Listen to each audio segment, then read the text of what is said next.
Hello, everyone. Welcome to Observations from the Fence Post. Today, we'll be doing a comic book review of Damn Them All, issue number 2, which is produced and made by Boom Studios. Okay, before we kind of dive into issue number 2, we need to kind of do a little recap of issue number 1.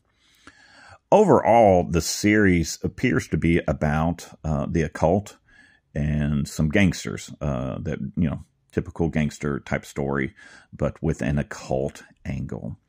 The main character is Ellie Hawthorne.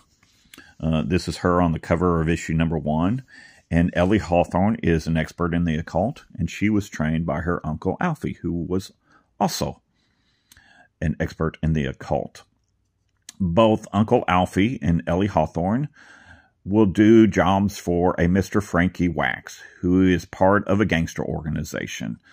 He and his partner, Diamond Lisa, run the organization, and it appears that Diamond Lisa is more in charge of the organization, while Mr. Frankie Wax is the face of the gangster organization.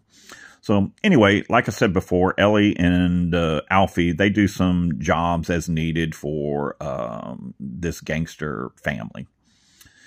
And what we learn in issue number 1 is Uncle Alfie has passed away, and we get to see his funeral and his wake. Now, lots of interesting things happen at the wake, and I don't want to spoil it all, but one of the most interesting things is a demon named Andromedus appears at the wake with the goal of killing Frankie Wax.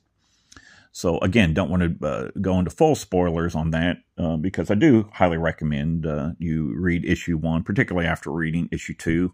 I wasn't completely grabbed by issue number 1 when I first read it, mostly because there's just not really any good or moral people in it. It's occultists and it's gangsters, and that's kind of hard to get behind sometimes.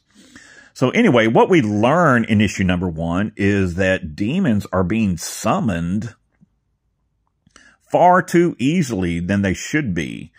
And this is a mystery that Ellie greatly wants to figure out.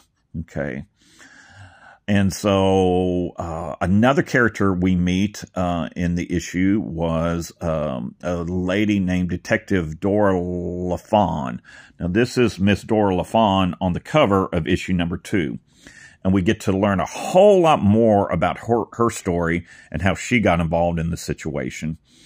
And why she has come all the way up from New Orleans to get herself involved in this situation. Now, issue 2 was a little bit more interesting as we start to figure out a lot more about what's going on. Like, for instance, we learn a little bit more about Detective Dora LaFawn. She appeared in issue number 1, but we didn't have a lot of background. So we get some of that background in issue number 2. Ellie Hawthorne also solicits the help of a friend of hers named Barry Carlin, who is also an expert in the occult. And there was a scene in the issue number 1 where what appeared to be an old man approaching Ellie Hawthorne in a subway. And there's a whole scene in issue 1 about that. And we learn in issue number 2 that that person was actually a demon named Pruflos. I hope I said that, Pruflos or Pruflos. But we learn in issue number 2 that that person was actually a demon trying to communicate some information to Ellie Hawthorne. Again, overall, what is going on is demons are being summoned far too easily in issue number 2. Now, issue number 2 picks up exactly where issue number 1 dropped. And we get to learn a whole lot more about the background of Miss Dora LaFawn, Ellie Hawthorne, and their investigation into what is going on.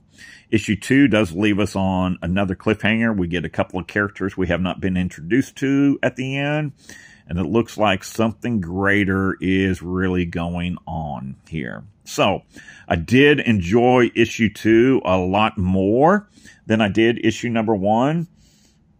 You get the impression that right here. Miss Detective LaFawn really has good interest at heart. And so that kind of balances out some of the, the bad vibes of all the other characters in this series. Now, the series does utilize this one, issue number 2. There is a utilization of a modern event going on, in that there is a school shooting situation that is brought into play in the storyline. It's minor, but definitely current. Definitely current, as unfortunately that is a thing that is happening in our real world. So I did, again, like issue 2, a lot more than issue 1. It just really brings you more into the story, and you start to really kind of care about what's going on a lot more than you really did with issue number 1. So that is my review for Damn Them All by Boom Studios. Certainly recommend it. Here's a glimpse of some of the artwork. Okay.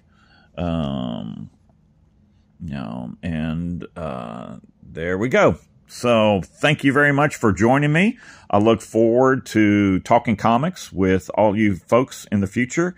And thanks for giving my video a look at.